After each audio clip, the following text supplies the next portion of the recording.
사람들이 자기를 미친 사람으로 보건 말건 I found it. 이제 알았다라는 감격의 찬성을 지르며 기쁨으로 뛰어가는 시라큐스의 기하학자 알키메데스의 그 모습을 한번 오늘 아침 여러분들 상상해 보시기 바랍니다. 아득하기만한 망망대해를 외로이 떠가고 있던 콜럼버스에게 저 멀리 육지 신세계가 있음을 알리는 바다새들의 나타남은 대단한 큰 기쁨이 되었을 것입니다. 돈 벌겠다고 타향에 나가서 많은 고생을 한 뒤에 고향을 찾는 사람들은 어린 시절에 자라났던 고향집을 볼 때에 말할 수 없는 기쁨의 감격을 느끼게 될 것입니다. 그러나 우리들의 마음을 흥분케 하는 모든 기쁨 중에도 안드레가 자기 형제의 손을 잡고 우리가 메시아를 만났다라고 했을 때에 그 감격, 그 기쁨보다 더 큰 것이 어디에 있겠느냐라고 하는 것입니다. 메시아를 만난 기쁨은 우리로 하여금 모든 의심을 끝나게 하고 두려움을 사라지게 하고 그 무엇으로도 얻을 수 없었던 엄청난 기쁨과 평화가 마음속 깊은 곳까지 스며들게 될 것입니다. 오늘 성탄절 전주일 아침을 맞이하셔서 만물을 더욱 아름답게 보이게 하고 천재의 음악보다 더 아름답고 희귀한 선율을 우리의 영혼에 들려주는 이 환희를 우리 모두가 함께 맛보시기를 주님의 이름으로 축원합니다. 오늘 설교 본론의 첫째로 성령으로 잉태한 동정녀 마리아에 대한 감격을 생각을 해 보겠습니다. 우리 다 같이 본문 18절을 함께 읽어 보겠습니다.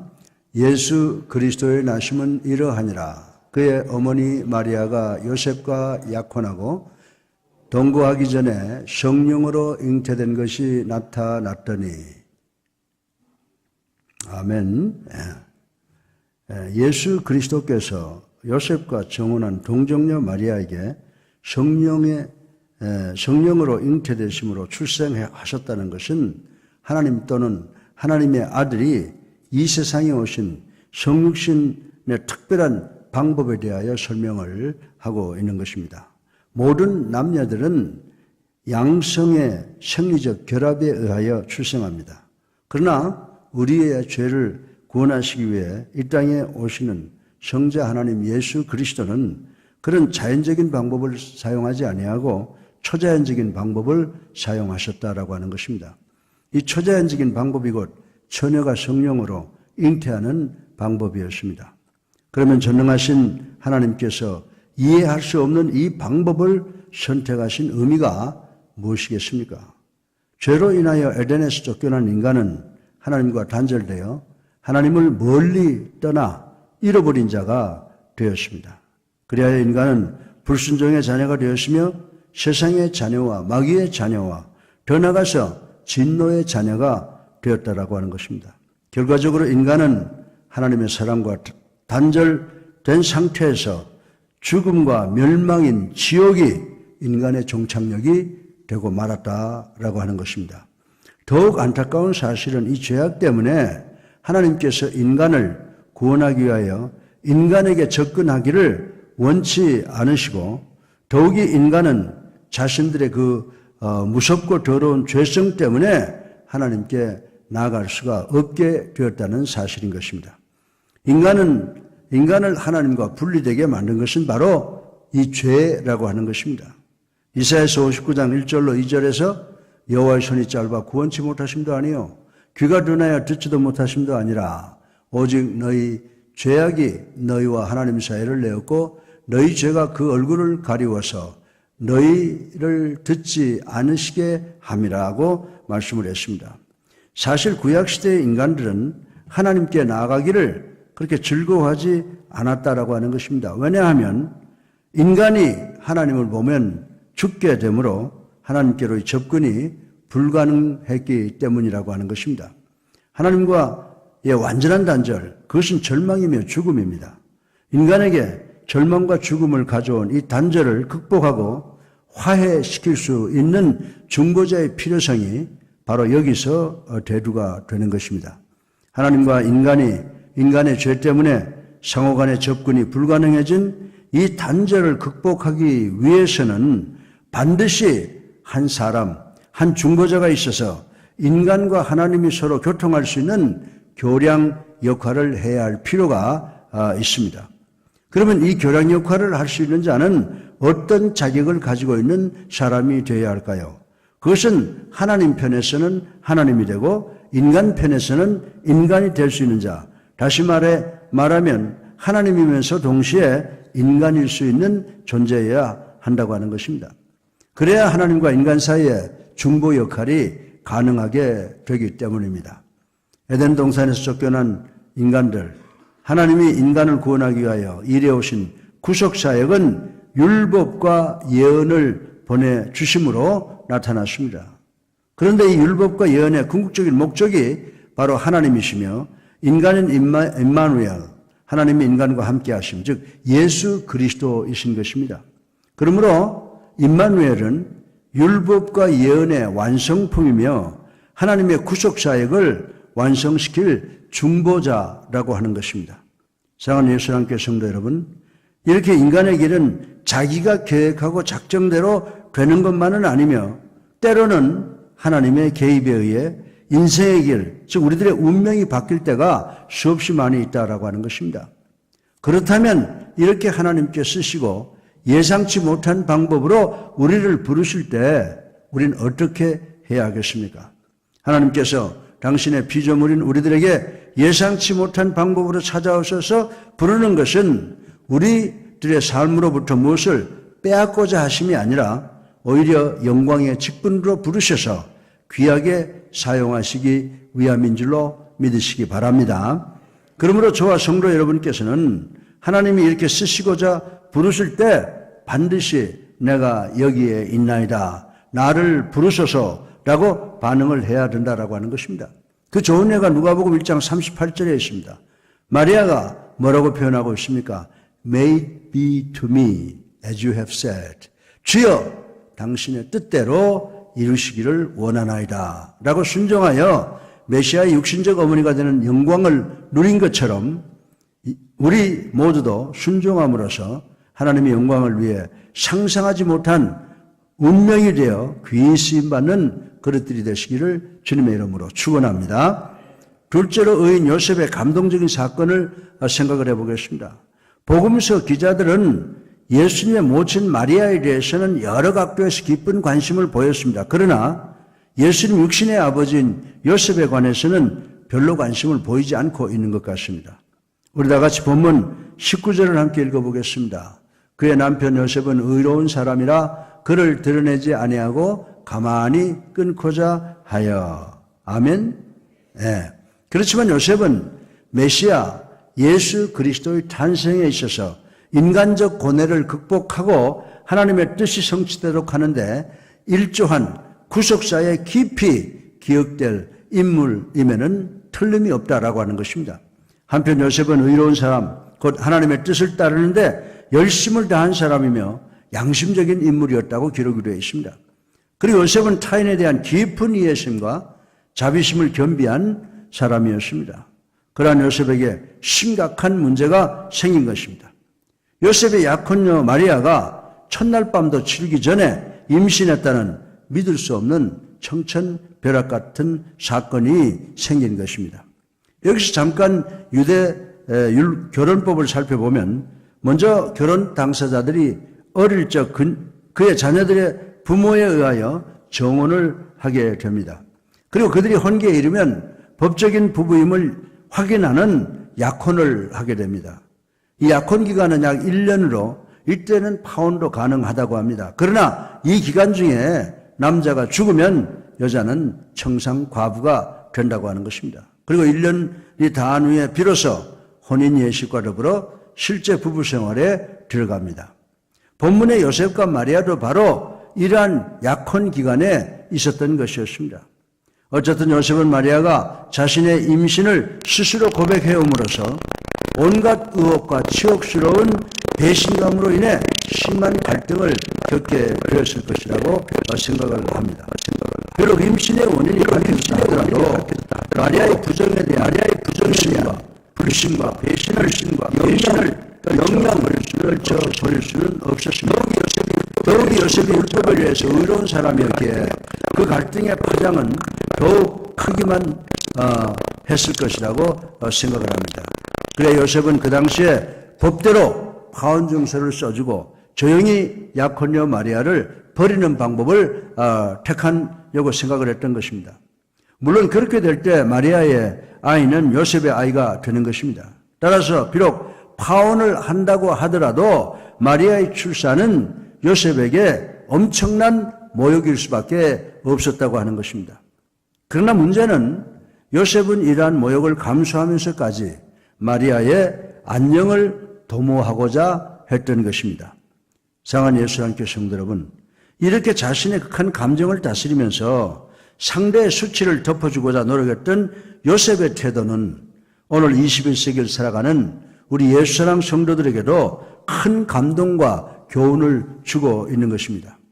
일반적으로 우리 인간들은 이웃으로부터 배신이나 기타의 이유로 손해를 입게 되면 극도의 분노에 사로잡히고 모든 방법을 다 동원해서라도 자신이 입은 손해와 상처를 보상받으려 하는 것이 인간의 본능이라고 말씀을 드릴 수가 있습니다.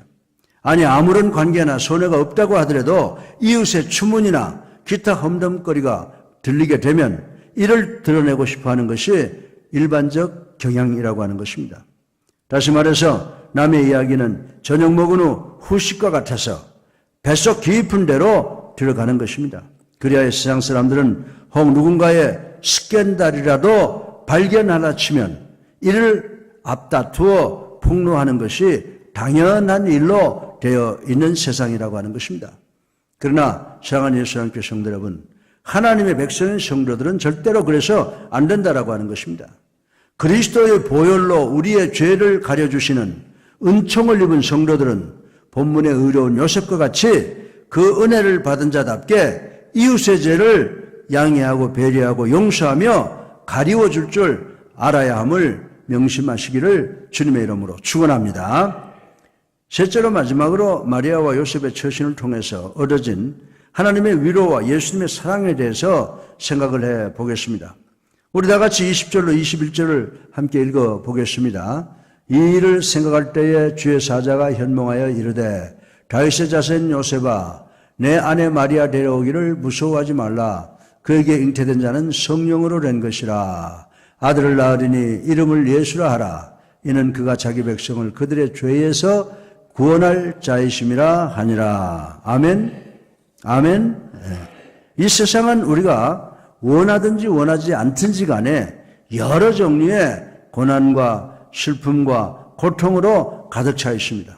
그리고 그 고난과 슬픔과 고통은 우리가 비록 선한 삶을 산다 할지라도 우리 생애에 거의 그치지 않고 계속해서 찾아온다라고 하는 것입니다. 이 세상에는 이처럼 순식간에 닥쳐오는 슬픔을 거절할 수 있는 사람은 아무도 없으며 모든 사람은 이러한 슬픔과 고통에 대하여 다른 사람으로부터 위로받기를 원한다고 하는 것입니다.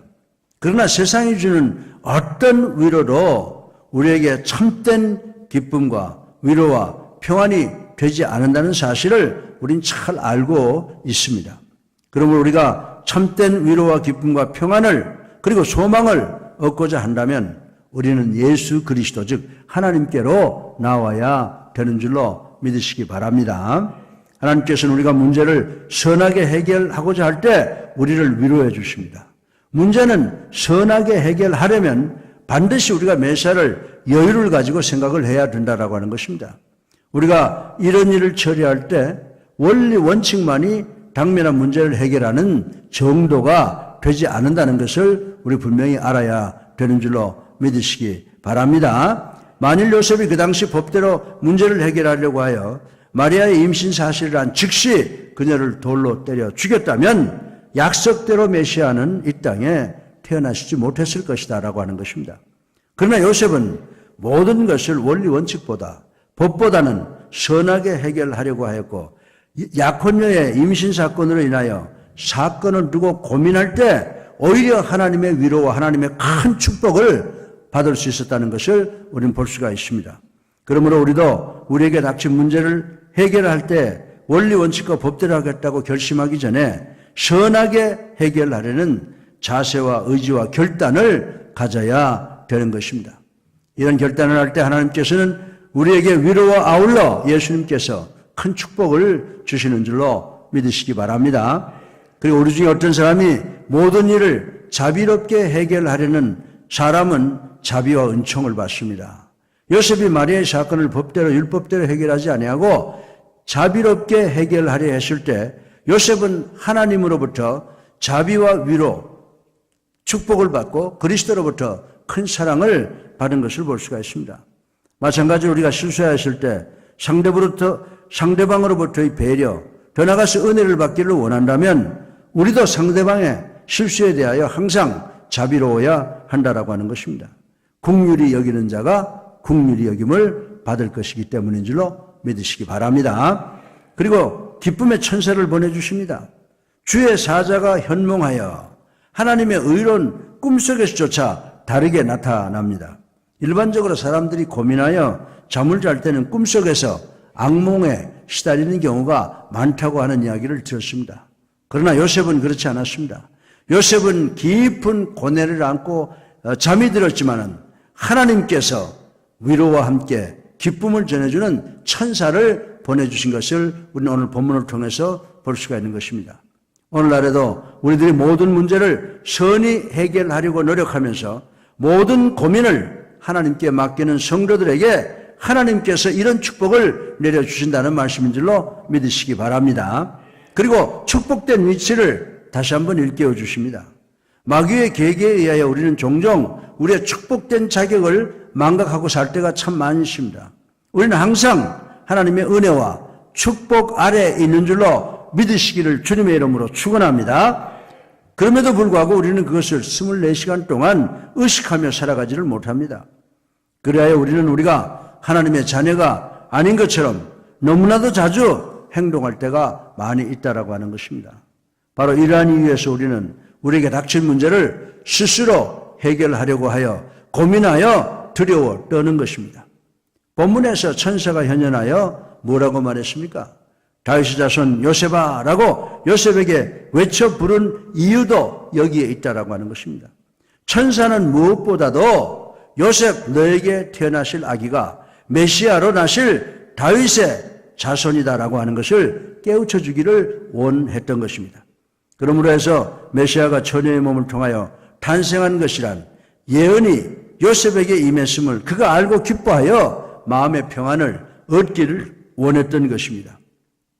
마찬가지로 우리도 우리 자신이 축복받은 아름다운 하나님의 자녀라는 사실을 인식하기만 하면 우리는 우리의 모든 문제를 하나님께 전폭적으로 의뢰하여 해결받을 수 있는 줄로 믿으시기 바랍니다. 항상 기쁨과 평안한 마음을 유지할 수가 있게 되는 것입니다. 그러므로 참된 복은 우리가 새로운 무엇인가를 많이 부여받는 것이라기보다는 우리 자신의 축복된 위치를 다시 한번 일깨워 주는 것이라고 말씀을 드릴 수가 있습니다. 그리고 슬픔을 기쁨으로, 절망을 소망으로, 죽음을 생명으로 바꾸어 주시는 것입니다. 마리아에게 잉태된 자는 성령으로 된 것이라고 했습니다. 천사가 요셉의 꿈에 나타남으로 인해 마리아의 임신이 취소된 것이 아니었습니다. 그러나 천사의 소식은 그 임신이 성령에 의해 된 것이란 설명을 통해 요셉 마음속에 있는 슬픔이 기쁨으로, 절망이 소망으로, 죽음이 생명으로 바뀌게 되었다는 사실을 우리는 꼭 알아야 되는 줄로 믿으시기 바랍니다. 하나님의 위로는 이처럼 우리의 축복된 위치를 재인식시킬 뿐만이 아니라 변화되지 않은 우리의 괴로운 상황에서도 그것을 놀라운 기쁨으로, 환희로 승화시켜주는 위로가 되는 줄로 믿으시기를 주님의 이름으로 축원합니다. 그러므로 우리는 어떠한 절망적 상황 속에서라도 끝까지 하나님 은혜에 대한 기대를 저버려서는 안 된다는 것입니다. 우리가 본문에서 깨달은 것은 비록 성령께서 놀라운 은혜 가운데 우리를 이끄신다 할지라도 마귀의 괴계는 능히 그것을 우리로 하여금 슬픔으로 인식하도록 만든다는 사실을 우리가 알아야 된다라고 하는 것입니다. 그래야 우리 성도들은 놀라운 하나님의 축복에도 불구하고 어리석게도 비탄과 슬픔 속에서 절망으로 살아가는 사람들이 많이 있다라고 하는 것입니다. 사랑하는 성도 여러분, 그러한 때에도 하나님께서는 여전히 우리를 탓하지 아니하시고 우리가 하나님으로부터 받은 축복을 깨닫게 해 주시는 줄로 믿으시기를 바랍니다. 사랑하는 성도 여러분, 사도행전 4장 12절에 분명히 예수 그리스도 외에는 천하 사람 중에 구원을 받을 만한 다른 이름을 우리에게 주신 일이 없음이라고 분명히 선포하고 있습니다. 따라서 여러분은 본문을 통해 특별히 성탄절 계절의 아침에 예수 그리스도에 관한 놀라운 진리를 깊이 깨달음으로써 어떠한 혼란 속에서도 하나님의 위로와 예수 그리스도의 사랑으로 결코 방향을 잃지 않고 선한 싸움을 다 싸우고 천성을 향해 끝까지 달려가심으로 믿음의 경주를 완주하시는 성도님들 되시기를 주님의 이름으로 축원합니다. 오늘 설교 결론을 말씀을 드리겠습니다. 우리 다 같이 본문 22절로 23절을 함께 읽어보겠습니다. 이 모든 일이 된 것은 주께서 선지자로 하신 말씀을 이루려 하심이니 이르시되 보라 처녀가 잉태하여 아들을 낳을 것이요 그의 이름을 임마누엘이라 하라 하셨으니 이를 번역한즉 하나님이 우리와 함께 계시다 함이라. 아멘. 임마누엘이란 말이 무슨 말입니까? God with us. 하나님께서 우리와 함께 하신다는 이보다 더 큰 기쁨의 소식이 있겠습니까? 인류 역사에서 이보다 더 큰 놀라운 소식은 아마 없을 것입니다. 양에게 이리가 함께 있는 것이 유익한 일이 될 수가 있습니까? 선한 무리 속에 사악한 자들이 자리를 같이함이 오히려 해가 되면 자명한 일입니다. 왜냐하면 그들은 미혹하는 자여 우리를 넘어뜨리려 하는 자들이기 때문입니다. 그러나 철없는 어린아이에게 엄마 아빠가 함께 있는 것은 다른 이야기죠. 유약한 자에게 그들을 보살피고 사랑으로 돌보는 돌보미가 같이 있다는 것보다 행복한 일은 없을 것입니다. 그런데 오늘 본문은 하나님이 임마누엘 하나님이 우리와 함께 하시겠다고 선포하셨다라고 하는 것입니다. 예수 그리스도는 우리를 창조하실 때 동참하신 삼위일체 중 2위 하나님이십니다. 어떤 생산품이든 모든 면에서 그것을 만든 사람보다 더 잘 이해하거나 아는 사람은 없을 것입니다. 이런 면에서 그 누가 하나님보다 우리를 더 잘 이해할 수가 있겠습니까? 예수 그리스도는 우리를 사랑하시는 분이신 줄로 믿으시기 바랍니다. 갈보리 언덕 십자가에 달린 예수 그리스도의 고난의 모습을 한번 이 시간 상상해 보시기 바랍니다. 예수 그리스도께서 왜 그 십자가에 달리셔야만 했습니까? 소리 없는 그 아픔의 외침은 천둥 소리보다 더 크게 우리에게 들리지 않습니까? I love you all. 내가 너를 사랑하노라 라고 말입니다. 그리고 하나님은 우리를 돌보시기를 원하십니다. 예수 그리스도는 우리가 고아와 같이 외롭고 고통당하는 것을 기뻐하시지 아니하십니다. 때문에 성령으로 이 땅에 직접 다시 오신 것입니다. 우리를 돌보기 위하며 모든 원수들로부터 우리를 보호하시기 위하여 우리를 구원하시기 위함입니다. 그리고 이 하나님이 우리와 함께 하십니다. 죄로 인하여 하나님과 원수된 우리, 사탄과 죄의 종으로 전락한 우리를 예수 그리스도께서 직접 인간의 모습으로 찾아오신 것입니다. 이는 하나님과 우리 인간과의 화목을 의미하는 것인 줄로 믿으시기 바랍니다. 우리와 하나님 사이는 단절되었었습니다. 죄로 먹는 가슴, 피 묻은 손으로 어떻게 거룩한 하나님과 교제가 가능하시겠습니까? 때문에 임마누엘은 하나님이 친히 작정하시고 우리의 죄악을 근본적으로 치료하시고 사하시겠다는 하나님의 결단을 내포하고 있는 것입니다. 이는 우리의 모든 삶의 과정 속에 하나님의 도우심이 보장되어 있음을 뜻하는 줄로 믿으시기 바랍니다. 우리는 능히 사탄과 싸울 만한 능력이나 지혜가 없습니다. 뿐만 아니라 우리에게는 슬픔이나 환란에 대적할 인내나 용기가 없습니다. 우리 주변에는 수많은 사람들이 죄악에 의해서 넘어지고 실패로 좌절하고 있지 않습니까? 갖가지 슬픔과 고통으로 인해 삶을 포기한 이들은 또 얼마나 많이 있습니까? 그것은 우리를 넘어뜨리고 삼키려고 하는 원수가 세상의 임금 때문이기 때문입니다. 그런데 이제 사탄의 괴계를 부수고 세상의 모든 것, 사탄의 머리를 발로 밟으신 하나님께서 직접 우리와 함께 하시게 되었습니다. 아멘. 예.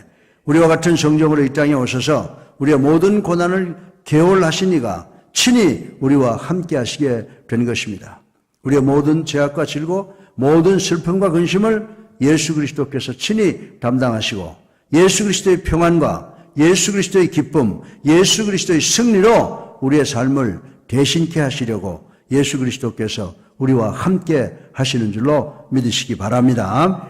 예수 그리스도와 함께 하시면 결코 부담이 되질 않습니다.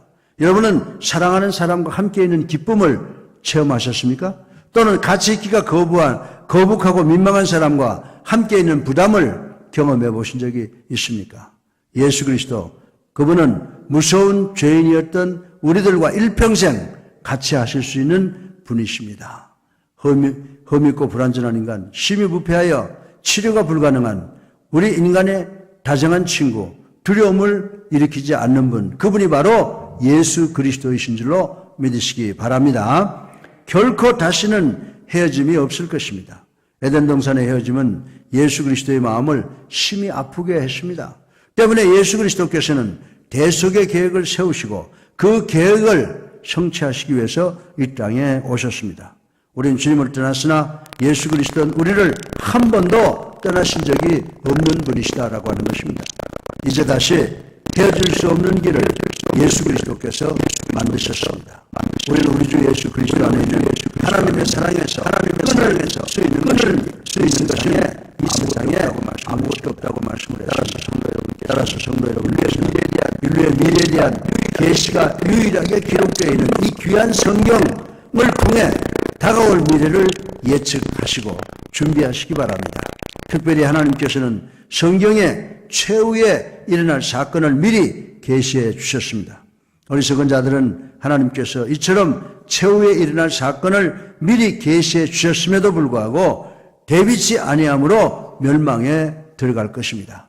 그러나 우리 성도들이 이 성탄의 계절을 맞이하여 예수 그리스도의 말씀을 의지함으로 우리와 함께 하시는 임마누엘의 하나님과 마지막 때를 잘 대비하여 장차 임할 하나님의 영광에 기쁨으로 참여해야 됨을 명심하시는 우리가 되기를 주님의 이름으로 축원합니다.